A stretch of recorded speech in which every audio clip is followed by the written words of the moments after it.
What's going on, everyone? We are live with the Noah Gillian Show.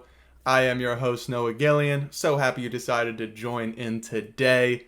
It is the 8th of September, 2022, and on today's episode, we are going to be previewing the 2022 NFL season with plenty of predictions and breakdowns. Before we get into that, please hit that subscribe button on YouTube if you're watching it there. Please follow us on Apple Podcasts, Spotify, wherever you're listening to your podcasts. Please follow us, subscribe, whatever you got on there. You can also find me on Twitter. We got our handles below, at Noah Gillian Show on Twitter, at The Noah Gillian Show on Instagram. You can find me on Twitter at Noah Gillian and on Instagram at NoahGill1. So without further ado, let's get right into it. All right, to start off the show today, we are going to be breaking down the NFL season and going over all the divisions, going through who we think is going to win, the order of where the divisions are going to go on. We also have our playoff teams we're thinking about, also a couple awards predictions, and we're going to go in there. But first off, I did want to kind of talk about the rebrand there. Really excited to get this rollout going. Video is something I've been wanting to do for a long time. Get a YouTube channel started with everything. But don't fear, we're still going to be doing the podcast route for people that are listening audio only. So don't worry, we'll still have everything going there. But we're obviously going to be on YouTube now. So if you guys enjoy that there, please, comment below. Let us know what we can improve on, what you guys want to see next. Any comments, questions, we're always open to checking them out. But we're really excited to get it going. So there's going to be a lot of content coming out for the NFL season this year. There's going to be plenty of stuff with baseballs, pennant race coming down to it. A lot of Phillies talk going on there. So definitely keep tuned for that. Also, a lot of NBA talk going to be coming on as the season's getting kicked off. Training camp's right around the corner. So definitely keep an eye out for that. But the reason we are here today is for the NFL season. As of this recording tonight is the opening game, the Rams and the Bills. I believe the Bills are favored by 2.5 points at last checking, and it is in LA. So the Super Bowl champions get to raise their banners tonight, and they get to go on from there. So there's a lot of good stuff going on tonight. There's just a lot of excitement in the air. The NFL season is always met with a lot of enthusiasm with a lot of fans around the country. So a lot of excitement going on there, especially a lot of excitement in the Philadelphia region with the Eagles going off this offseason, and a lot of expectations. So there will be a lot of excitement around there. So what I wanted to do with this episode today is I wanted to go over my division preview and kind of talk about who we think is going to win the divisions in each division, where we think the order is going to finish, and really kind of get into the nitty gritty with some things. I did a decent amount of research trying to get all these teams, get some opinions on each team, so I'm not just, randomly taking expert off NFL Network and putting their divisions on here. I generally think a lot of these things are going to happen. Kind of had to take a little bit of risky things with some, but, the NFL season's always very unpredictable, so I think there'll be a lot of interesting storylines to follow and a lot of fun surprises to come. So to start off, we are going to start in the AFC and start with the AFC North. All right, starting off with the AFC North here. As you can see behind me, these are what I kind of think is going to go on here, and we're going to kind of go through it now. So I think the Baltimore Ravens are really in a prime position to let it fly this year. I think Lamar Jackson, looking for that new contract, looking for that new payday. I think he's coming out on a revenge tour. I really think he is absolutely going to ball out. Obviously, the loss of Marquise Brown on the outside is going to be a tangible difference for the offense, but I really like Rashad Bateman. I think he's really explosive. He's fit to be a number one wide receiver. He showed flashes last year. I think there's a lot to like with Rashad Bateman, but we all know what the number one option here on offense is, and that's Mark Andrews, one of the elite tight ends in the league. Just got paid as one of the elite tight ends in the league, and is definitely Lamar Jackson's favorite target. There is going to be some questions in the running game. That is one thing that's kind of holding me back a little bit from just going all in with Baltimore. Obviously, J.K. Dobbins is their starter, but he's not going to be there week 1. It sounds like he might not even be there for week 2. He's a very explosive running back, but still dealing with some knee injuries that he suffered, I believe, in the preseason last year. So a little concerning that he's not quite ready yet for this season. But still an explosive running back nonetheless. They also have Gus Edwards, their other running back, who is already on the PUP list to start the year. So their first and second string is already kind of banged up. They had to bring in Kenyon Drake, who got cut by Las Vegas a couple weeks ago. So it's going to be really interesting to see there. But it all comes down to Lamar Jackson for me. I think he is on a revenge tour this year. I think he feels very disrespected by not only the franchise in Baltimore, but also the media. A lot of people are questioning whether he's worth the big money contracts that a lot of these other quarterbacks are getting. But in my opinion, I mean, we've seen it already. We've seen it with a guy in Lamar Jackson go out there and win an MVP, the youngest MVP in NFL history, and a unanimous MVP for that matter. And like I said, the weapons are still there. Mark Andrews, I think Rashad Bateman can be just as good as Marquise Brown. Maybe doesn't quite have the speed, but maybe a little bit more polished receiver. Obviously only in his second year, so only room to grow there. But I think they're really poised to break out, and I'm really excited about Lamar. And also, a big reason why I have them finishing first in the division here is the defense. Last year, Baltimore fans know this well, their defense was extremely banged up. It just seemed like every week a starter was going down. Every other week a key contributor was going down. And coming into this year, healthy, everyone seems to be ready to go, in good form. I think that they're really going to get back to that tough-minded Baltimore defense, that punch you in the mouth, get in your face kind of defense, and that's going to be really crucial for them. I think that's just going to be a tone setter for them, and their offense is going to score enough to be in games and to win games. I think the defense is going to limit opposing offenses enough where their offense doesn't have to go out there and score 35 points to win. They can win games 21-17. They can win games 17-10 if it really comes down to it. And a guy in Lamar Jackson, very, very, very safe with the ball, not prone to turnovers. And just the defense in general is one that likes to force turnovers. They're out there, they're forcing fumbles. Marlon Humphrey's one of a great cornerback. They have a great D-line, great linebacker unit. Just at all three levels, they have great playmakers on the defense, and the main thing is just the health. If they can stay healthy, they're healthy now. If they can continue to stay healthy, I think the sky's the limit for them. I think they're definitely in playoffs. I think they're right there with it with my number 2 team here. I have Cincinnati at number 2 in this division, defending AFC champions. Out of nowhere, really. Out of nowhere, they came into last year as a relative underdog and outperformed everyone's expectation. Joe Burrow, coming off the knee injury from last season, absolutely showed why he's one of the elite quarterbacks in the league.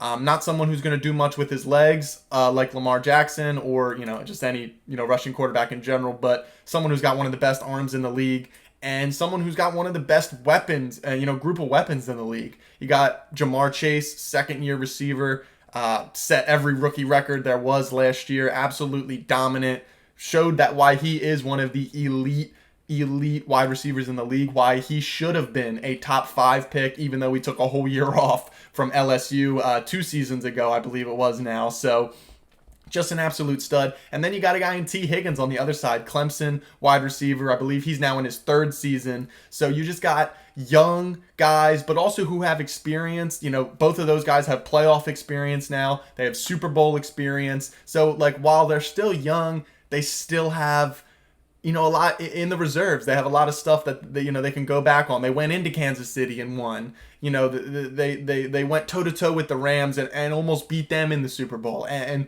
there's just a lot to like about this team, and it all comes down to Joe Burrow. And the main thing last year, which I don't know how he overcame this, was the offensive line. I think that was a big point of emphasis this offseason. They went out and they signed 3 new starters for their offensive line. And while I do think that's important that they went out and addressed that, it is a little bit, I've seen a lot of people say it's almost like putting a Band-Aid on the situation. I like that they went out and really addressed that position. So I think that's going to be really important for them. And we'll see. Joe Burrow coming into year 3 now, I believe, or excuse me, yeah, year 3 now. Really looking to just take that next step and really be one of the elite quarterbacks in the league.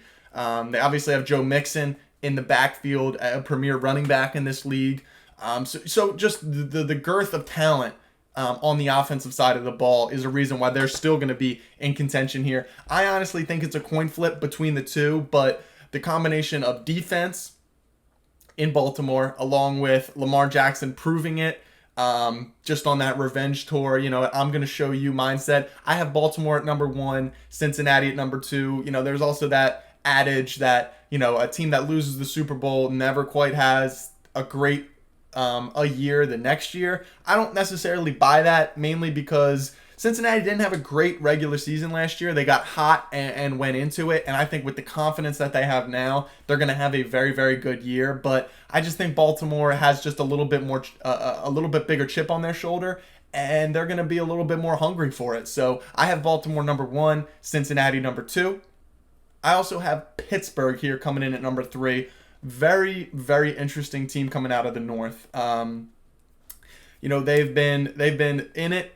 Mike Tomlin hasn't had a below 500 season since 2002. So Pittsburgh's going to be in it come the end of the season. I just don't know if they're quite dynamic at quarterback enough, because they have the weapons. They got Deontay Johnson, wide receiver. They have Chase Claypool. They just picked George Pickens in the second round this last year, wide receiver out of Georgia, who looks like a steal. They got Najee Harris, who was the NFL, rushing attempt leader last year. He had the most carries in the league last year. And then you got a decent offensive line. Not great, not terrible, just decent. But it all comes down to the quarterback. They drafted Kenny Pickett in the first round. Many people thought he should be the starter, but, they went with Mitchell Trubisky. They signed him early in the offseason as a free agent, and he should be an upgrade. Last year, Big Ben, was on his last leg, just to be kind. Didn't quite have the arm strength, didn't quite have the mobility that he has shown throughout his Hall of Fame career, and it kind of showed in late in games and in their offensive philosophy. I think a guy in Mitchell Trubisky able to move around a little bit more now. Excuse me. And they're going to change their offense a little bit. I just don't quite know if they're dynamic enough. Even if they switch to Kenny Pickett, I just don't know if that's going to be quite a big enough step for them to be as dynamic and for them to compete with teams like Cincinnati and Baltimore. So their defense is going to be phenomenal. They have great players on their defense. Minkah Fitzpatrick, TJ Watt, defending defensive player of the year. They just got dudes everywhere on their defense. And it's still going to be good enough to keep them in games, but I think it just comes down to the quarterback position for me, and that's why I have them on the outside looking in the playoff picture in the AFC. So now I have the 4th team in this division, Cleveland.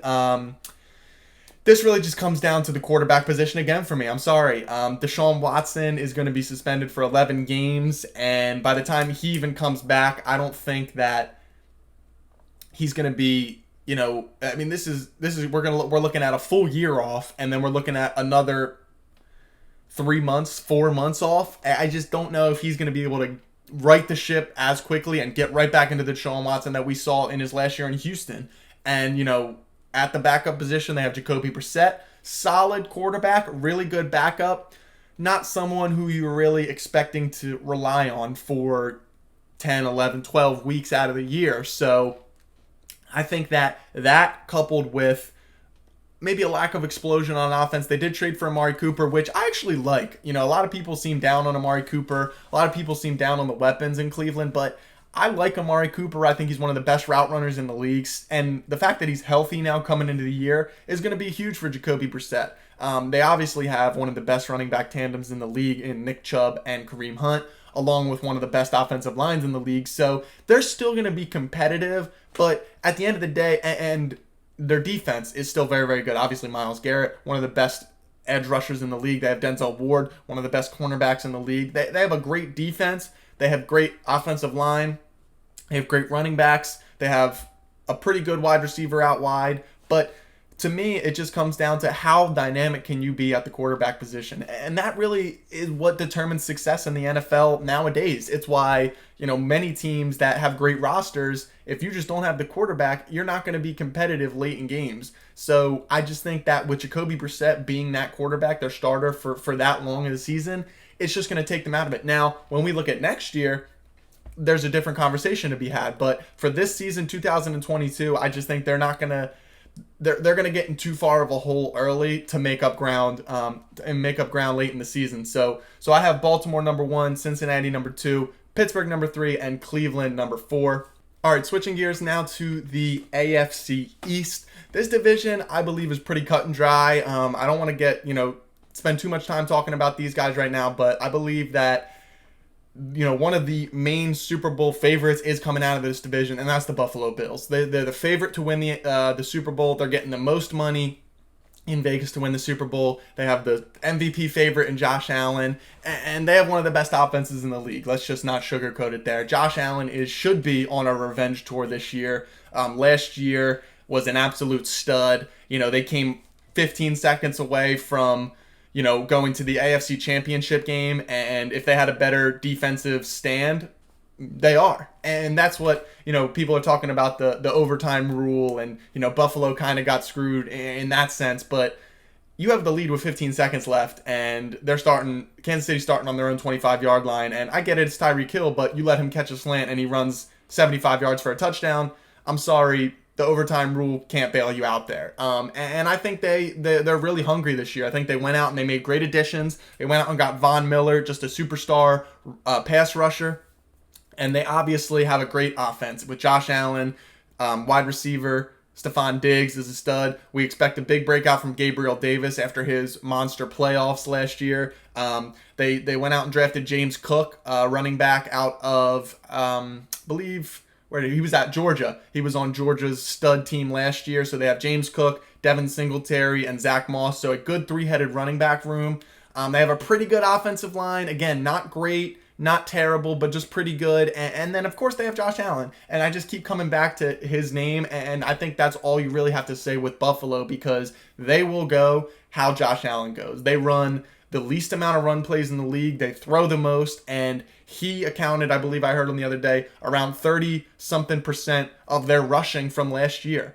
And when you're that dependent on a quarterback, especially one as good as Josh Allen, you will live and die with the quarterback position. I think their defense is good enough to compete, and their offense is obviously going to be elite. So I have Buffalo number 1. They have a great chance to be the number 1 seed in the AFC, and they're definitely going to win the AFC East, at least in my opinion, barring injuries. Number 2, I have the Miami Dolphins. Obviously, they went out and made a big splash this offseason by acquiring Tyreek Hill from the Kansas City Chiefs. They should have a great offense this year. They went out and they signed Chase Edmonds to be a running back. They went out and signed Raheem Mostert to be their running back. So they're really giving Tua Tagovailoa all the tools they need. That's what they're doing. They need to know in Miami, is Tua the guy? And at least for me, what I've seen so far is I think he can be really competent. I think he is on that Kirk Cousins kind of level where if his weapons are really good, maybe he can overachieve, but he's never going to raise the level of weapons. This is always the criticism I've had with Dak Prescott, not to totally change the narrative and talk about Dallas here, but when you have your franchise quarterback, when you're talking about a guy, like Lamar Jackson we're talking about, where you want to pay him $250 million, like, you need to be able to, at some point, raise the level of your talent. This is, I hear people talk all the time, like, this is why Tom Brady and New England was so successful. Like, when he was taking pay cuts, they could pay their supporting cast to be higher. But when you're looking for your guy to, if you're looking to give your quarterback $250 million, like, they need to raise the level of their players around them. And now he's still on his rookie deal. He's got Tyreek Hill. They're paying a lot of money on one side. They got Jalen Waddle, who just set the NFL reception record last year for rookies. So you got 2 stud wide receivers. You got a good offensive line. You got 2 dynamic running backs. Let's see. You need a fair. This is what the Eagles are doing with Jalen Hurts. They're giving him an environment to be successful. And I think that you're really going to find out a lot about Tua this year. Now, is he going to be successful? Time will tell. I personally think that they will be good this year. I have them missing the playoffs this year, but that's because of the strength of the AFC in general. But then again, I think they're still going to be competitive. They're going to be right in the hunt coming down to the last week of the season. And I think their offense is going to be good. I mean, we saw this. I know they were playing against the Twos, but the last time they played the Eagles in the preseason, I mean, the offense just was boom, boom, boom, right down touchdown. Tyreek Hill just totally changes the dynamic of the game. But then again, you saw on that play, a shot down the field kind of underthrew him to the side. I didn't think it was a terrible pass because it was kind of thrown away from coverage, but Pat Mahomes leads him, and that's 6. Or he leads him across the field, and that's 6. So it all comes down to 2 for me. Their defense is explosive. They have 2 stud cornerbacks in Xavier Howard and Byron Jones. They got good safeties. They got a good line, good linebackers, good defense as a whole. But it comes down to Tua. It has and it always will come back to Tua Tagovailoa for the Miami Dolphins. And in my opinion, I just don't think he's that guy. And I think they're going to be looking from the outside in from the playoffs once again. All right, number 3 here, I have the New England Patriots. A lot has been said about New England this year. Obviously, losing their offensive coordinator, Josh McDaniels, is going to have their offense take a step back. Let's just call a spade a spade. Mac Jones, another guy like Tua Tagovailoa, I think is in that same class. If he has good weapons around him, he will be successful. But if he doesn't, I just don't know how good he is at raising the talent around him. They have a good offensive line, great two-headed monster in the backfield in Damian Harris and Ramondre Stevenson. But, where's the weapons on the outside? Devontae Parker, Nelson Aguilar. Unlike Aguilar, what are we doing on the outside there? I mean, you got 2 good tight ends in Hunter Henry and Jonnu Smith, but in today's NFL, it's all about stretching the field speed, and it seems like New England is just stuck in the mud of we're going to run it, we're going to utilize our tight ends, and we're going to play that way. And it's been successful for Bill Belichick, and that's the only reason why I don't feel like they're just going to totally fall apart this year. Is Bill Belichick, greatest coach of all time in many people's eyes.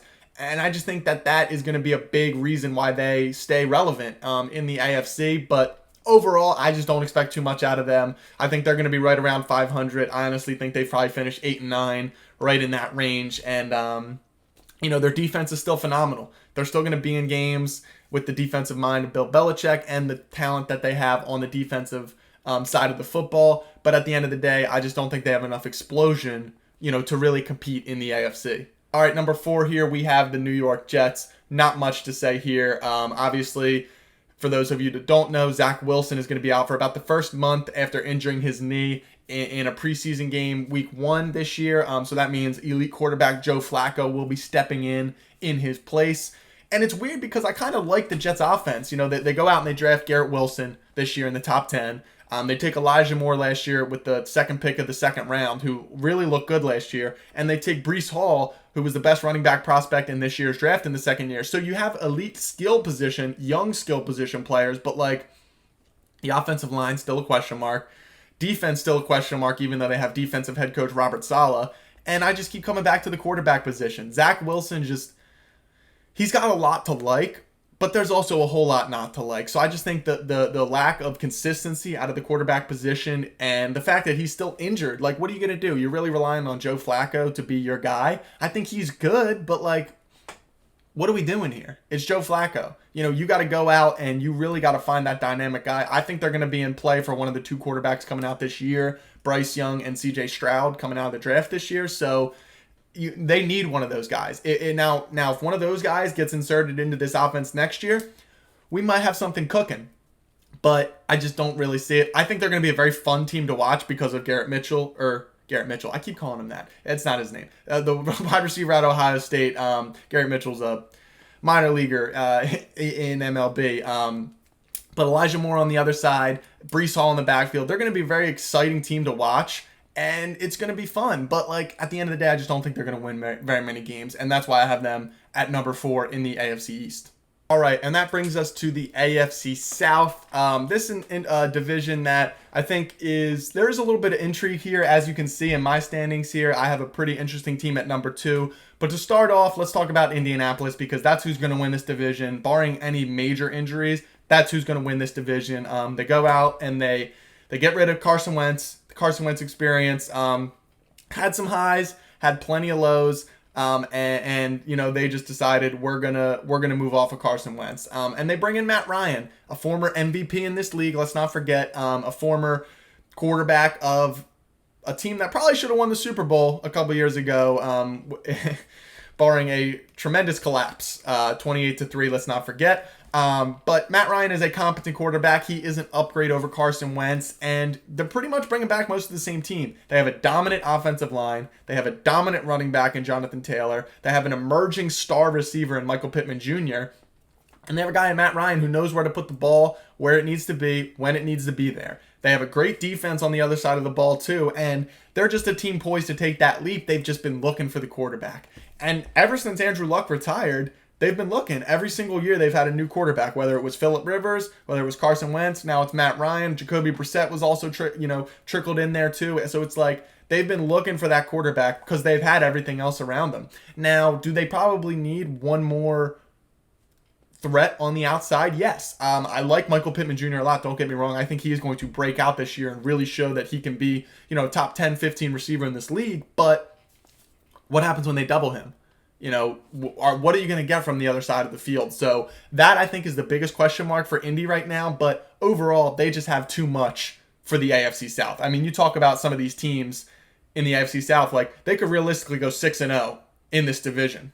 Realistically, no problem. And then you just talk about winning 4-5 games out of the rest of your schedule, and you're already talking about, potentially being in line for a 2 seed maybe. So I think Indy will run away with this division. I think by Thanksgiving, they'll have a couple game lead, and then by Christmas, this thing should be all wrapped up. Number 2, though, here's my surprise I have here. Jacksonville. The Jacksonville Jaguars, I believe, will be the number 2 team in the AFC South.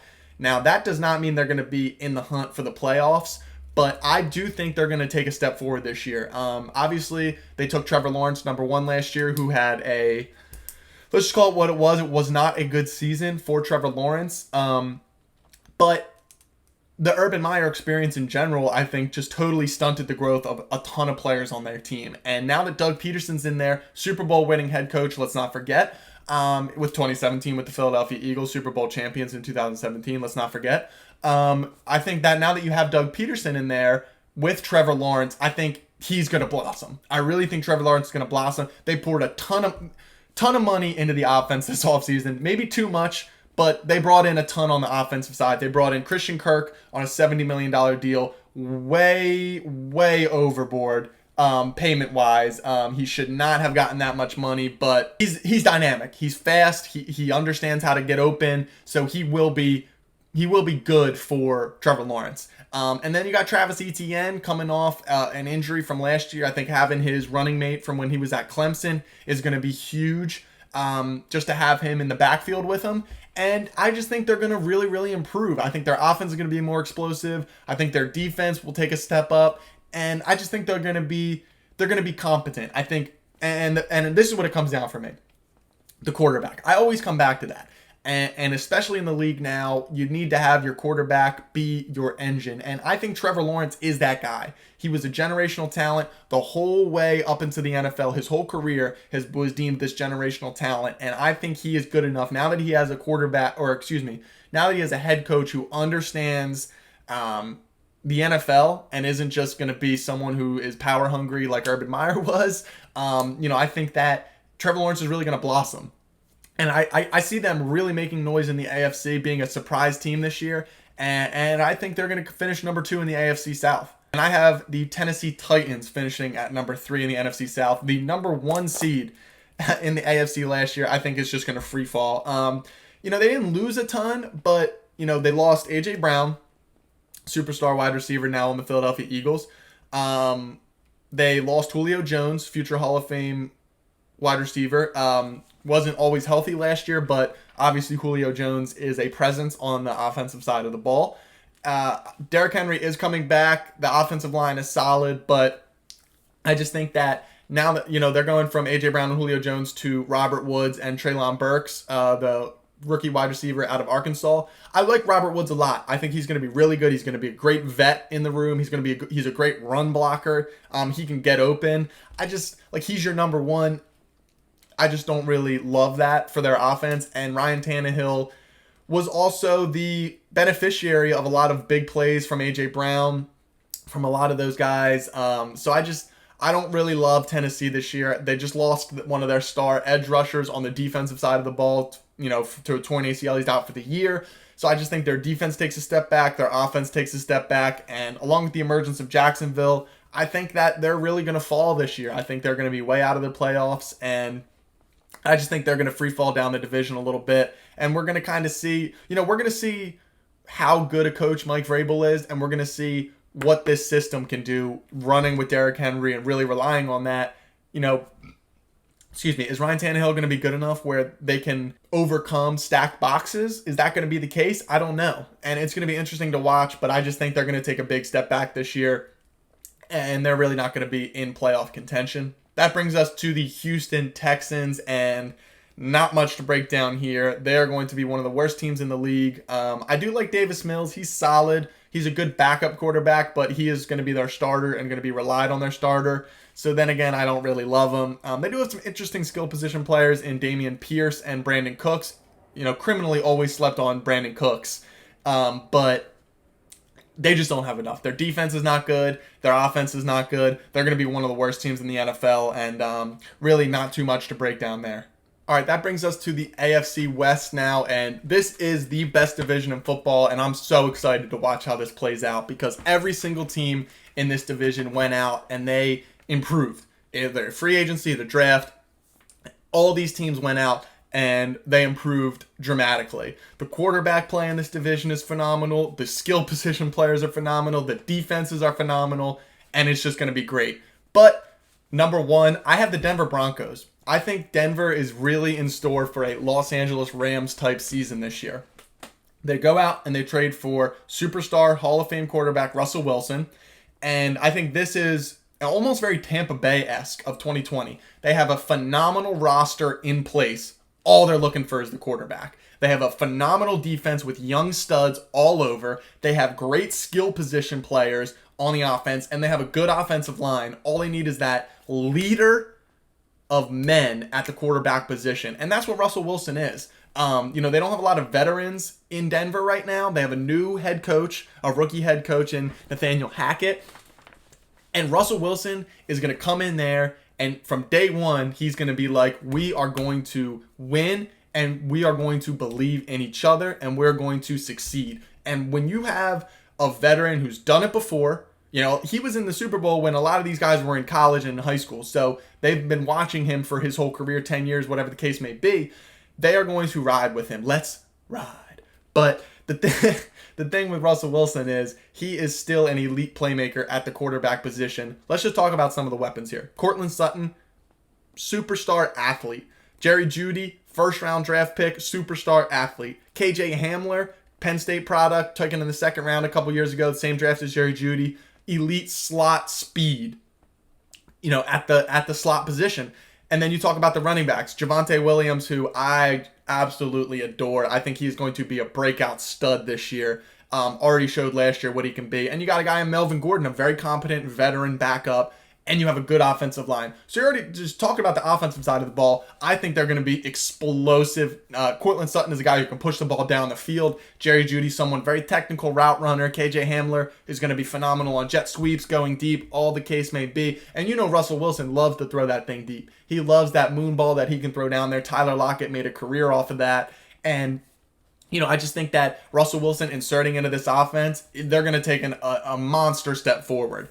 And then we'll talk about the defense. Just talent littered all over the place. Patrick Surtain, former first-round pick. They got Bradley Chubb on the defensive line. All three levels of the defense, they just have elite playmakers. So when you couple a phenomenal defense, when you couple a phenomenal group of skill position players, a good offensive line, and now you have a superstar quarterback, I think Denver is poised for a very, very big breakout. I have them at number one in the AFC West. I think they are a super strong Super Bowl contender here. That brings us to number two, Kansas City. Running the AFC for the last couple of years, Patrick Mahomes, arguably the best quarterback in the league, at least in my opinion, probably the best quarterback in the league.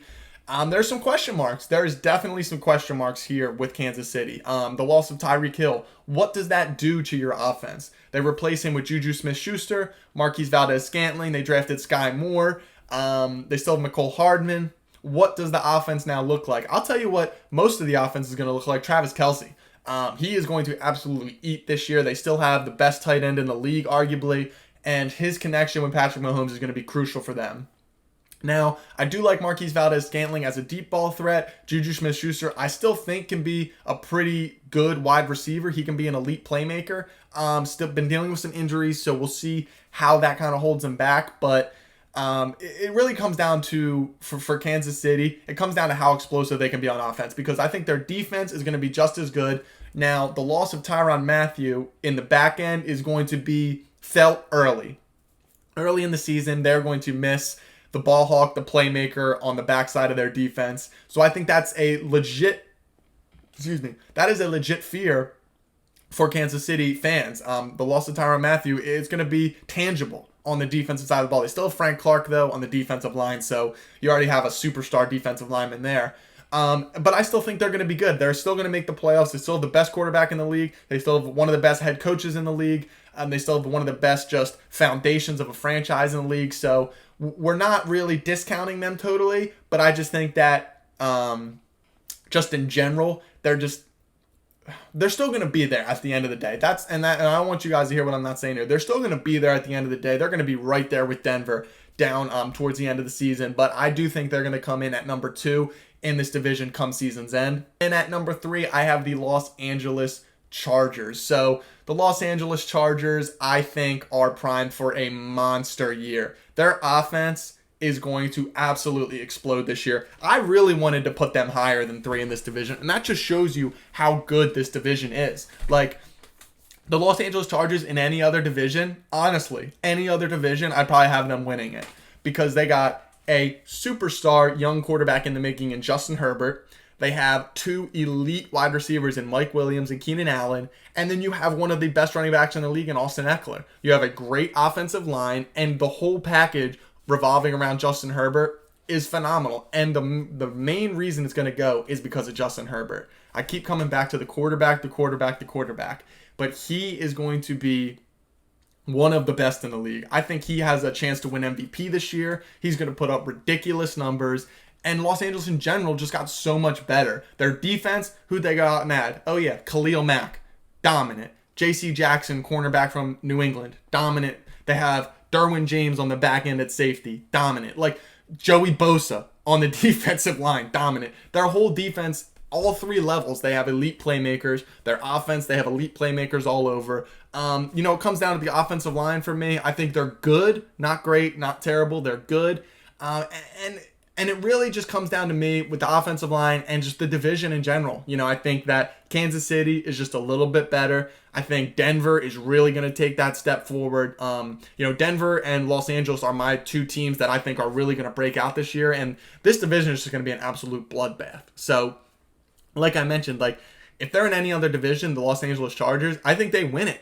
But the fact that they're in this division, they have to play Kansas City twice. They have to play Denver twice. They have to play Las Vegas twice. That is going to be a gauntlet. They could realistically go 3-3. They could split with every single one of those teams. They could almost even lose twice to Denver or Kansas City.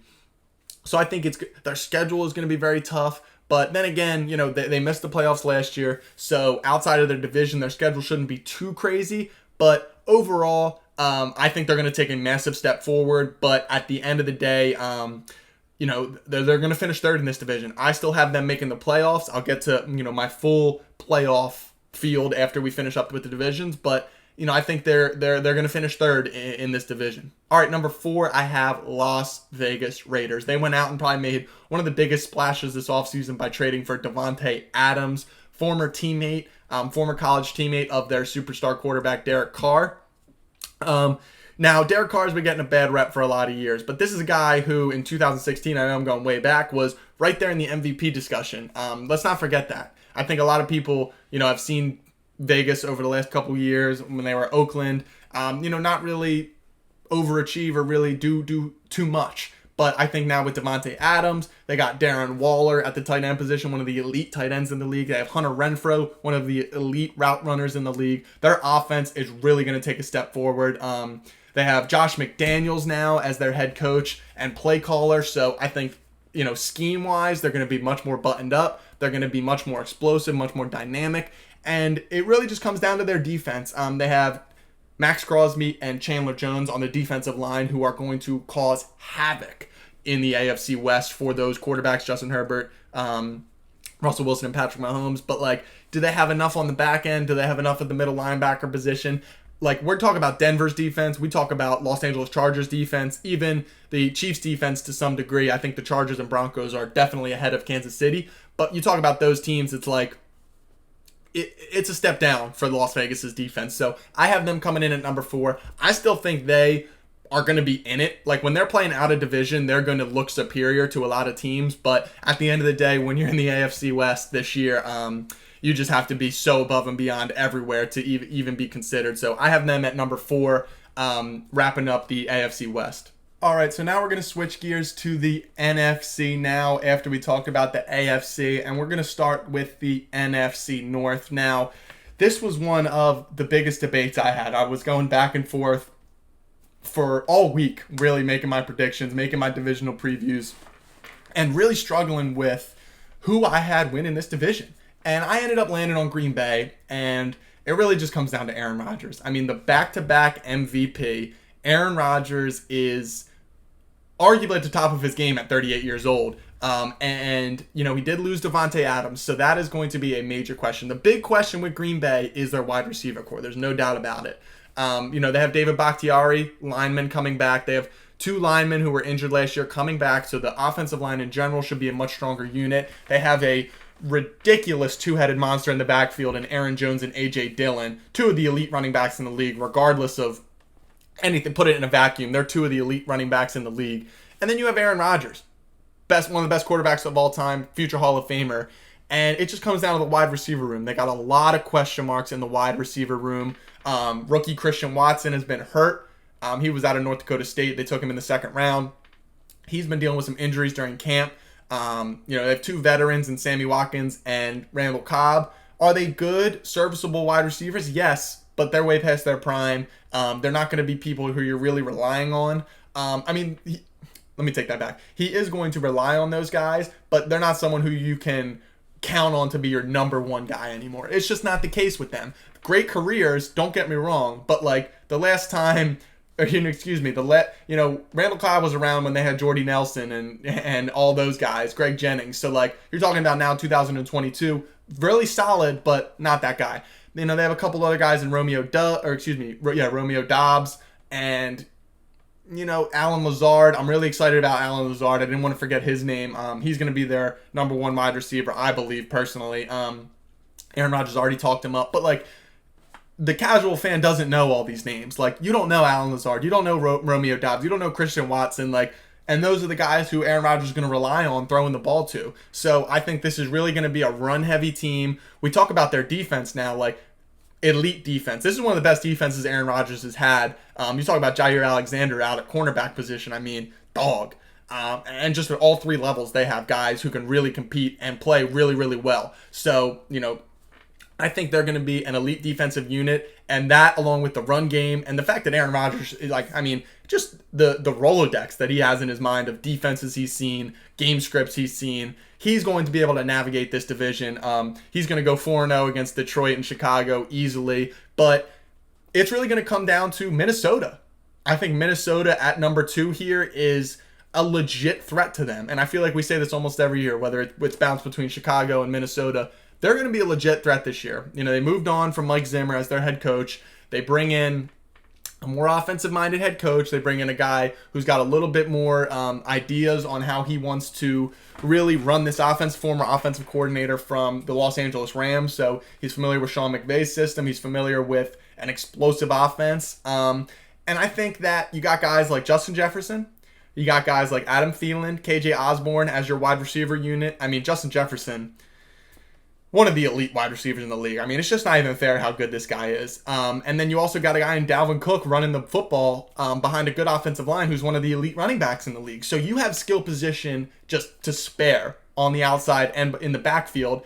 And, I'm almost going to sound like a broken record here, but it just keeps coming back to the quarterback. Can Kirk Cousins thrive? And he's shown it in the 1 o'clock window on Sunday when he's playing Detroit. He looks like one of the best quarterbacks in the league. But when it's prime time, when it's nut crunching time, is Kirk Cousins going to step up to the call and make the plays that he needs to make late in the fourth quarter, putting the ball where he needs to make it when there isn't even an open window? It's cracked. Can he squeeze the ball in?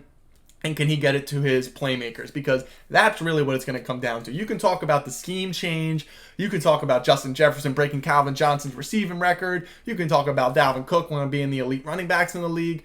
But what it comes down to is Kirk Cousins, and can he really take that step from being a really good quarterback to be a great quarterback? And personally, I think that he can. They are a legit threat to win this division. I don't want to I almost picked Minnesota to be number 1, but I just think it comes down to the quarterback position for me. I trust Aaron Rodgers more than I trust Kirk Cousins. And even with a depleted wide receiver room in Green Bay, I just trust Rodgers more. And I think that Kirk Cousins is still going to be in it. I have Minnesota as a playoff team, but I just don't know if they're going to be able to get over the hump and reclaim the North from Green Bay.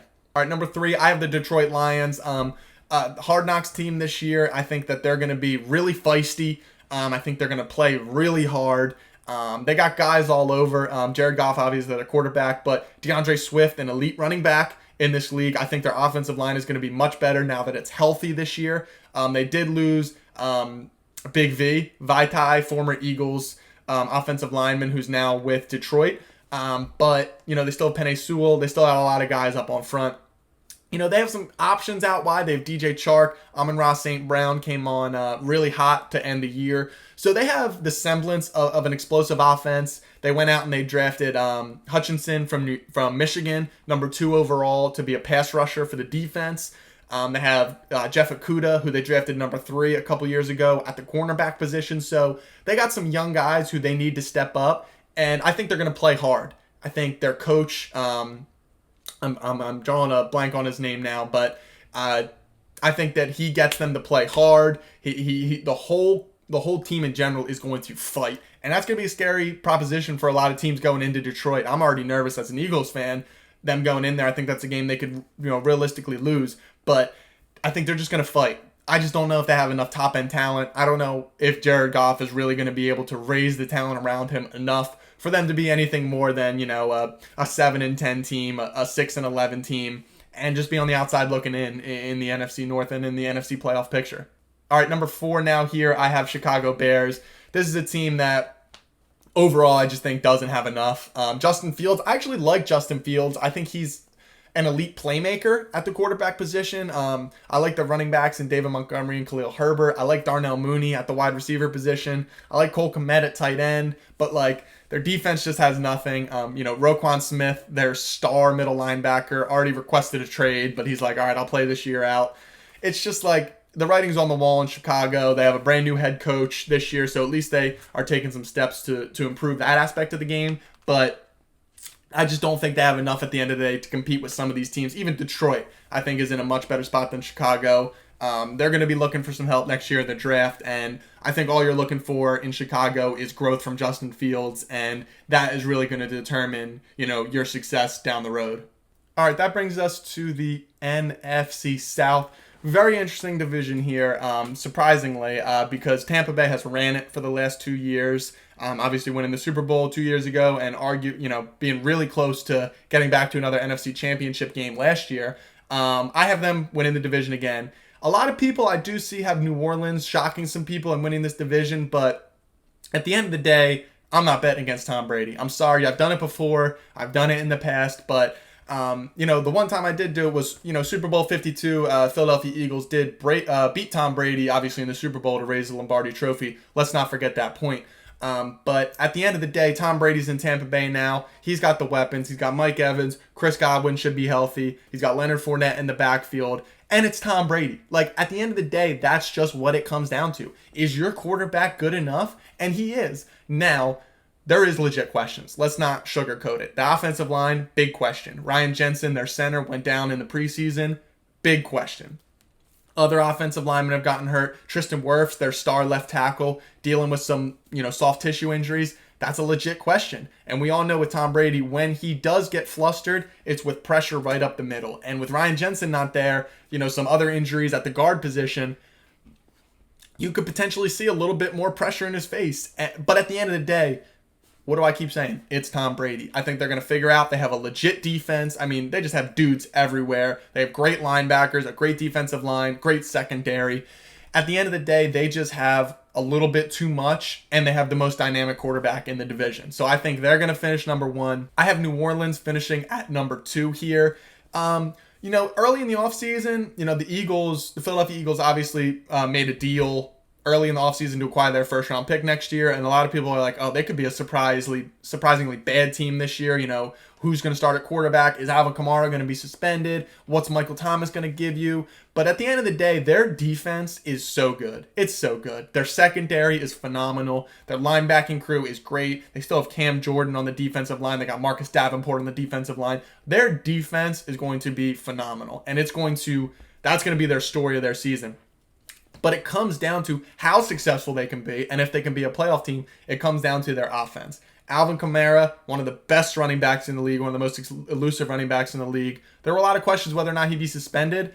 Doesn't look like he's going to be suspended this season. It looks like it's going to be a next year thing for a bar fight he got into around the Pro Bowl last year. So that's a next year issue. He should be there all season.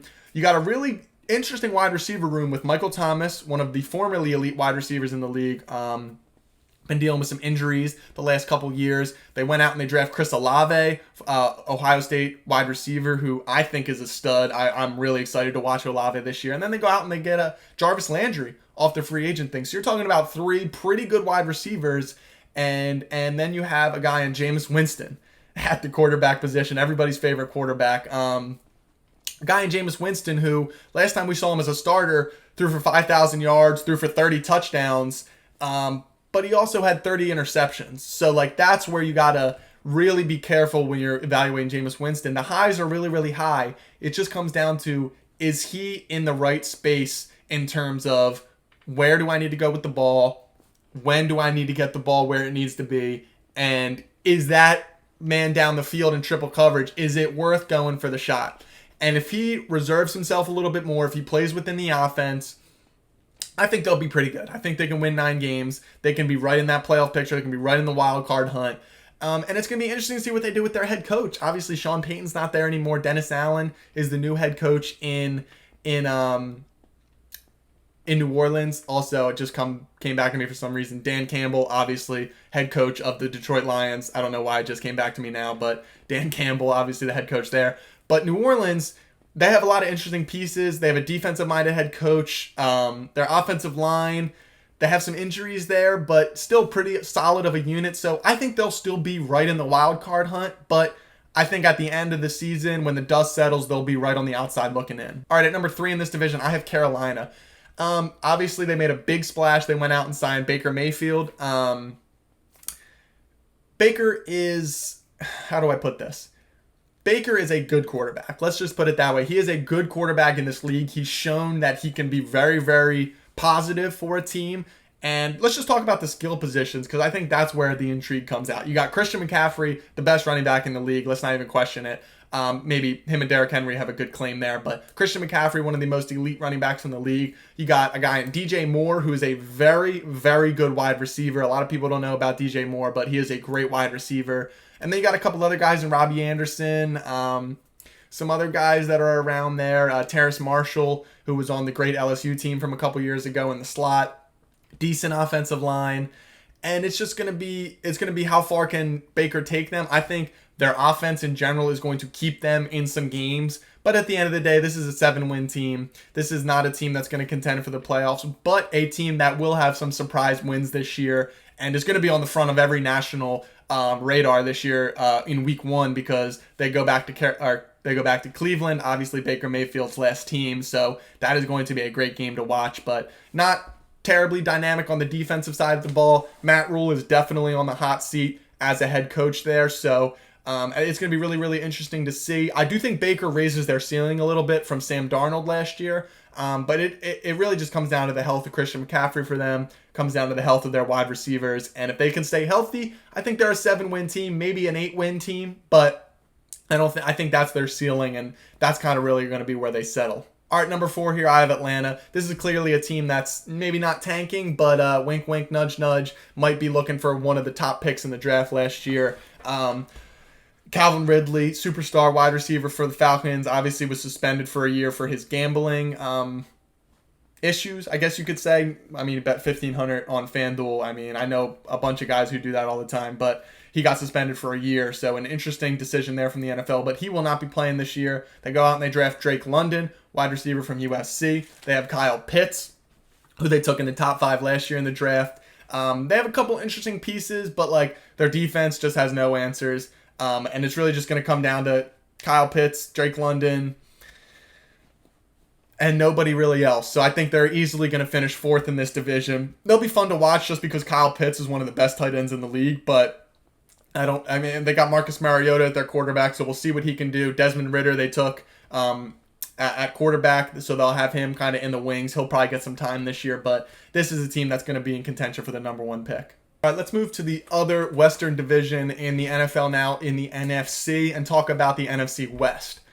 Home of the defending Super Bowl champion Los Angeles Rams. I see them repeating in this division as a division winner.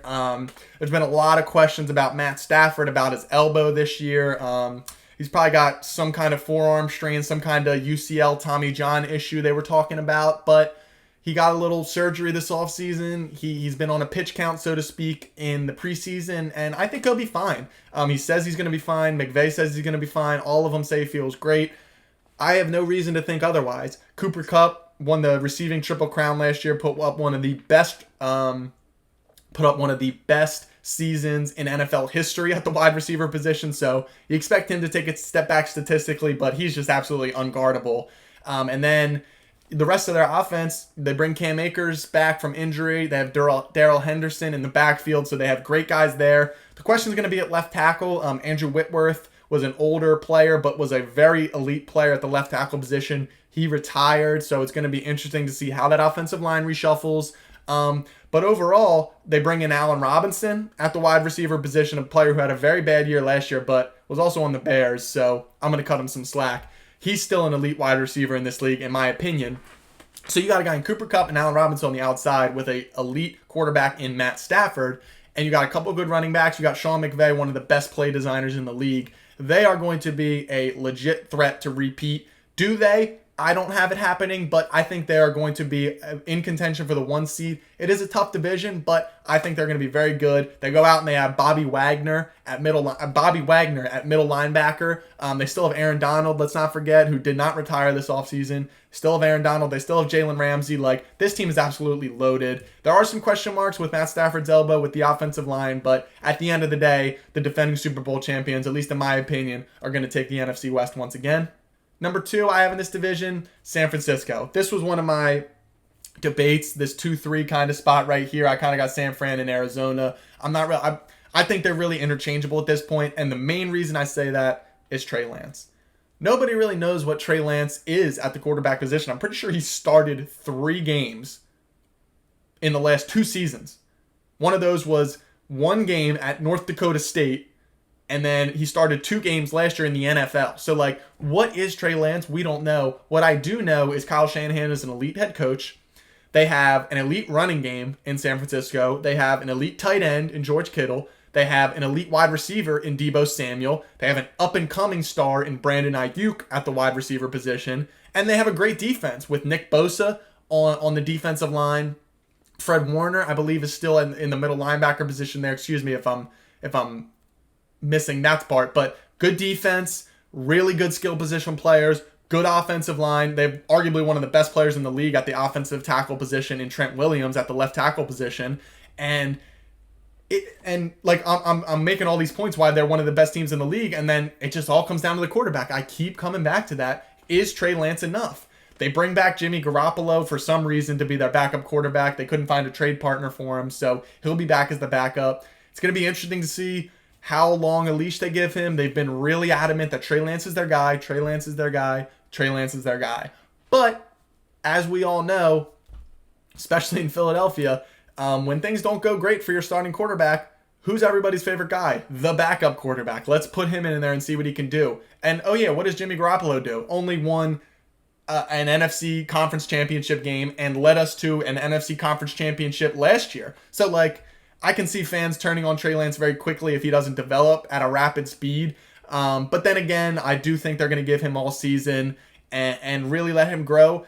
I think he's got the tools to be very, very successful. But then again, he's played like 3 games in the last 2 years. So it's going to come down to Trey Lance and his progression. But I just think the roster around him, the head coach, the front office, everything is it's just too strong for them to finish anywhere below 3. But I think that I have him at number 2. At number 3, I have the Arizona Cardinals. Now, Kyler Murray, a lot was made this offseason about Kyler Murray and his video game, his studying clause in his new contract, but he did end up getting a brand new contract, big money contract for them. Their superstar wide receiver, DeAndre Hopkins, is suspended to start the year for 6 games from performance-enhancing drugs, so he will be back come week 7 or week 8 if they have an early bye. I'm not exactly sure.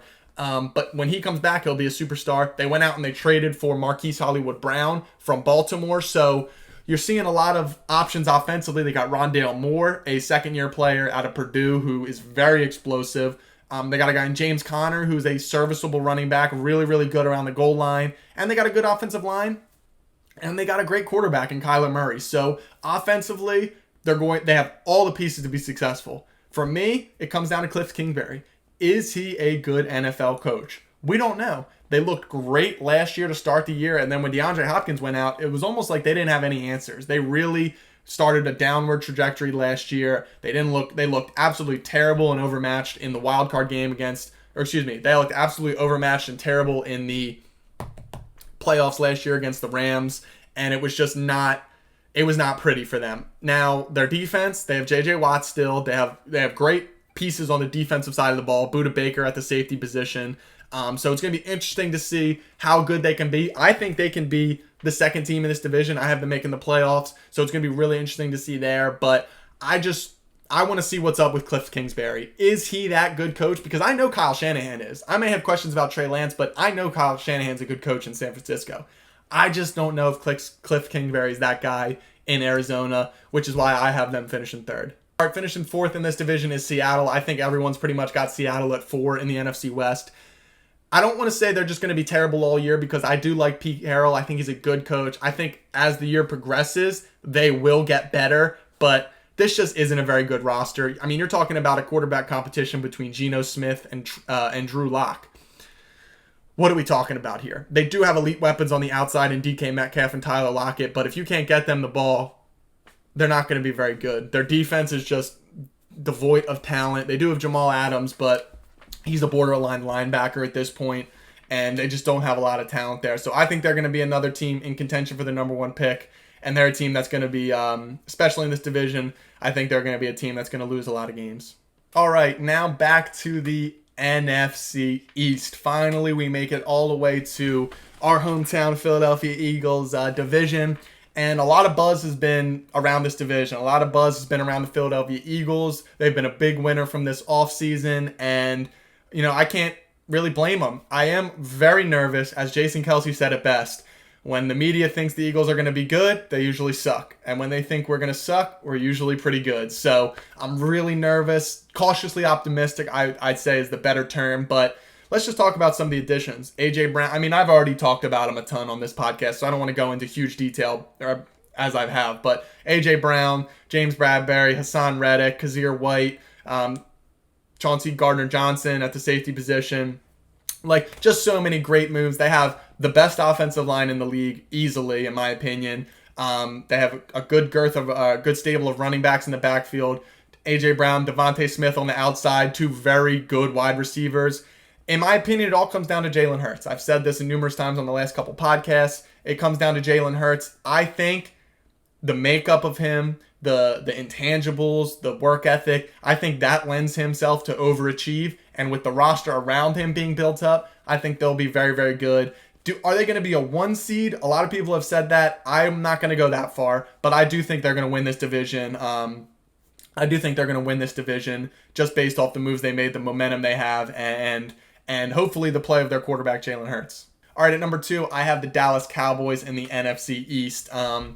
A couple episodes back, I did a Dallas and Eagles audit. I went position group by position group and kind of went, because I think these are the two teams in the NFC East that are going to be vying for the crown. And I wanted to just see where do we stand now. And arguably, with the addition of Chauncey Gardner-Johnson, the Eagles may have nudged past them a little bit. But Dallas still has a good roster, and it hurts me to say that. Trust me. They still have a good roster. I don't love Dak Prescott. I don't think he's a great quarterback necessarily, but he is a good quarterback. Let's not totally disrespect him like that. They do have an elite weapon outside in CeeDee Lamb. They have two very good running backs in Ezekiel Elliott and Tony Pollard.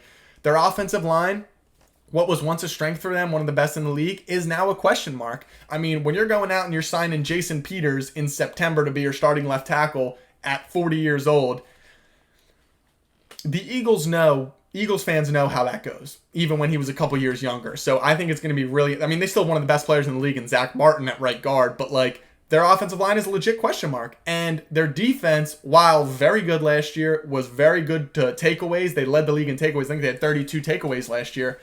That's not a very sticky statistic. Like, you're relying on them to take the ball away 30 times. That's where it just, for me, like, you can't rely on that. Let's say they only take the ball away 20 times. Like, those 12 possessions, like, over the course of a season, that could probably swing a couple games, wins and losses. So, overall, I think they will be in the hunt for a playoff position. I almost had them making the playoffs, but at the end of the day, I just don't think they're quite going to be what they were last year. And I think when it comes down to, their coaching in terms of their penalties, I think they're going to shoot themselves in the foot a decent amount. And what Stephen A. Smith always says, what can go wrong will go wrong. Dallas will finish second in this division, but no lower than that. All right, number 3 in this division, I have the Washington Commanders, formerly known as the Washington Football Team. They went out and they got Carson Wentz to be their starting quarterback. I actually like the Commanders. I think they'll be solid. I like their defense a lot. They have a great front four. And then their offense, I like Terry McLaurin at the wide receiver position. I like Jahan Dotson out of Penn State. I think he's a very, very good wide receiver. I like Antonio Gibson at the running back position, even though he tends to fumble the ball a decent amount. Brian Robinson, running back out of Alabama, just got shot in the knee, but he should be back in about 5 to 6 weeks, I think they are looking at. So they have good running backs. Their offensive line is decent, but at the end of the day, like, it's going to come down to Carson Wentz. I think they could legit win 9 games this year, but I just think that they're going to win closer to 7 or 8, maybe even 6, just because of the inconsistency of Carson Wentz and just the inconsistency as the offense as a whole. So I do have them finishing 3rd here, but a team that will surprise a few with a couple surprise wins. I think they'll be right in line with maybe like a Carolina type of team where they'll have some nice wins this year, but overall just not consistent enough to be in the playoff hunt. All right, number 4 here, I have the New York Giants. Brian Dable, new head coach in New York, should look to change some things around there, but at the end of the day, it's Saquon Barkley and everybody else. I actually really like Saquon this year. I think he's going to have a monster year. But Daniel Jones, he's not it. I think Tyrod Taylor's going to be the starter by week 6. Their big money wide receiver, Kenny Golladay, looks like he would rather be anywhere else but on a football field. And Kadarius Toney, wide receiver for that team, is very explosive, very big, big time player, but always hurt. Sterling Shepard, a guy always hurt, another wide receiver. They did draft a guy in Wan'Dale Robinson, I believe his name is. On that one. But he is another explosive guy, so we'll see if he can, kind of hold down that room. But their defense has just gotten a little bit worse. Their offensive line should be improved with the pick of Evan Neal and the progression of some of their younger guys. But their other first-round pick, Kayvon Thibodeau, he's going to miss some time with the knee injury. So I just think they're going to take a little bit step back defensively, even if their running game improves. And I do think, let's be honest, Jason Garrett was their offensive coordinator the last 2 years, and they were one of the worst teams in touchdown rate in the league. So it will get better, but I just Daniel Jones is not it. I think when Tyrod comes in, they will be a better offense. But to start the year, they're just going to be bad. They're going to get behind in a lot of games, and they're going to struggle to catch up. So I have them finishing 4th in this division. All right, so now let's talk about playoff teams here, because I went through all the divisions, but I didn't really mention all my playoff teams. So in the NFC, I have Green Bay, the Rams, Philadelphia, and Tampa Bay winning their respective divisions. And then from the wild cards, I have Minnesota coming out of the North. And then I have San Francisco and Arizona coming out of the AFC West to claim the other 3 playoff positions. In the AFC, I have Baltimore, Indianapolis, Denver, and Buffalo winning their respective divisions. And then I have Kansas City, Cincinnati, and the Los Angeles Chargers taking the wild card in the AFC. And now for my Super Bowl pick. So I didn't write this down necessarily in my book here, so I'm going to kind of go off the top of the head here. I really like Baltimore. I just don't know if they have quite enough weapons to really make it happen. So out of the AFC, you've probably heard about the way I was talking about them, but I think Denver is going to represent the AFC this year. I think it's going to come down to Denver and Buffalo in the AFC Championship game, and depending on who has home field advantage, I think Buffalo probably has a better chance too, but Russell Wilson's been there before. He's done it before. I think Denver comes out of the AFC. Honestly, I think the Rams have a legit chance to come out of the NFC. As a biased Eagles fan, I'd like to say the Eagles have a pretty good chance, but I don't want to go there yet. I think they'll win a playoff game, but I don't know if they'll come out of the NFC yet. So I'm going to go with the Rams versus the Broncos, and I'm going to have the Broncos as my Super Bowl champion. I really think they have a legit chance to do it. They have a great offense. They have a great defense. All they were missing was the quarterback, and we'll see what Nathaniel Hackett can do as the new head coach, but overall, I think they have all the pieces in place to really take that step and to be Super Bowl favorites. All right, guys, that is going to wrap up the show today. Thank you so much for tuning in for the first episode of the Noah Gillian Show. Like I mentioned at the top, please subscribe to the YouTube channel. Follow us here for all our social media outlets for the show's account. You can find me on Twitter at Noah Gillian, on Instagram at NoahGill1. But for myself, Noah Gillian, thank you so much for joining in. We'll catch you next time. Let's go, Birds.